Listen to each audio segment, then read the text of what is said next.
Welcome in, Seahawks Today, powered by Chat Sports. Tyler Jones here with you. Thanks for joining us. Coming up on today's show, we are talking about the possibility of the Seahawks trading for Derrick Henry and Josh Jacobs. Also have an injury update on Jamal Adams that we will get to coming up in a matter of moments. Before we do, folks, we have had an awesome month here on the channel since the draft.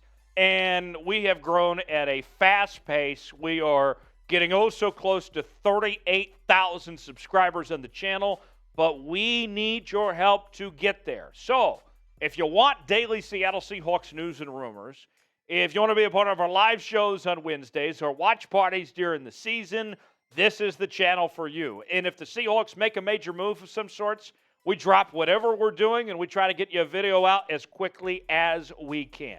Turn on notifications so you never miss a moment. Let's get to 38,000 subscribers. I believe we can do it by the end of the week. Subscribe now for free. YouTube.com/SeahawksTV. Turn on notifications so you never miss a moment. We begin today with a report from CBS Sports naming Seattle as a top trade destination for Tennessee Titans running back Derrick Henry. And I know what some of you may be thinking. Huh? That's not the only moment on today's show. Let's start with the Derrick Henry front. Here's what Cody Benjamin had to say. The Titans are in a rebuilding phase, or at least should be, and can save $6.3 million by dealing the big man who's entering a contract year. They say they're not shopping him, but they've said the same about QB Ryan Tannehill, and he's clearly expendable as Tennessee moves into a new era. But that wasn't the only trade rumor from CBS Sports. CBS also named Seattle as a top trade destination for Las Vegas Raiders running back Josh Jacobs. Another moment, right? Here's what CBS had to say about this possibility. Technically, he's locked in for 2023 under the franchise tag, but that doesn't mean the Raiders wouldn't field or solicit interest. The veteran teased dissatisfaction with the current regime after Darren Waller's exit this offseason. Moving the 25-year-old workhorse would be instant success and would save them about $10 million. So how about that? Possibility there of Derrick Henry being moved on. Now, let me put it this way, okay? I look at these two guys, Derrick Henry and Josh Jacobs. Both are spectacular football players. I think Derrick Henry is going to be a Hall of Famer. Josh Jacobs has had a very good career to this point in time. But there is absolutely none, zero, zilch, nada reason to pay that type of money and add a big-time running back to this running back room. Look what you've done. Kenneth Walker's coming off a fantastic rookie season. You spent the second-round pick on Zach Charbonnet, and then you use the third-round pick on Kenny McIntosh, who everybody has high hopes for as well. Derrick Henry and Josh Jacobs are both very good football players. Don't misinterpret that as me trying to put a knock on these guys, because that's not what I'm saying at all. But where Seattle is at and where the needs are with this team and the limitations money-wise and everything with that, it just doesn't make any sense whatsoever. Seattle has other priorities to deal with. Both guys, Derrick Henry and Josh Jacobs, are very good players, but it doesn't make sense at all. Not to mention, on top of everything I just said, everything I just laid out, I hate the idea of paying running backs, veteran running backs, and I don't think there's an exception here with Derrick Henry and Josh Jacobs either. So, if you had to pick one, though, who would it be? Would it be Derrick Henry? Would it be Josh Jacobs? What do you think of these two guys? If you could have one in Seattle, which one would you rather choose? Derrick Henry or Josh Jacobs? Type DH for Derrick Henry. Type JJ for Josh Jacobs. It's our pin comment today. You might get an ad breakup, so take advantage of it. Get your votes in. Tell me one way or the other. DH for Derrick Henry, JJ for Josh Jacobs. So, let's go over the numbers on both these players, starting with Derrick Henry. He's coming off a season where in 16 games played, he had over 1,500 rushing yards, 13 touchdowns, and 349 carries. You go back to 2020 when he had over 2,000 rushing yards and 17 touchdowns. Derrick Henry has been phenomenal so far in his career. Meanwhile, Josh Jacobs coming off arguably the best season of his career this past season in Las Vegas with over 1,600 yards, 12 touchdowns, 4.9 yards per carry. Josh Jacobs was fantastic. But even with that said, as good as both these guys are, think about this. Where Seattle is at heading into 2023. With Kenneth Walker showing off as well as he did last year, and the future being so bright for him, and with the high hopes that are out there about Zach Charbonnet, and also adding in Kenny McIntosh, DJ Dallas is still around, I could sit here today and I could argue that Seattle might even have the best running back room in the NFL, as is, without even needing a Derrick Henry or a Josh Jacobs. I think that group is that good that they deserve a seat at the table to be a part of the discussion. So, of course, you don't need to be making a move paying a high-end running back like Henry or Josh Jacobs when you're already that good. You take a look at the depth chart. Here's where things stand right now. Walker and Charbonnet, your 1-2 backs. Nick Ballore, very solid fullback, holding things down there. You're going to use McIntosh in the passing game. DJ Dallas is still there. Watch out. This backfield is elite. It's very good. There's no need for a Henry or a Jacobs. Both guys are fine football players, but Seattle is doing just fine without them, and it's a youth movement. Everybody wants to get young. Everybody wants to have talent when they're young, and that's what Seattle has here in this backfield right now. No need.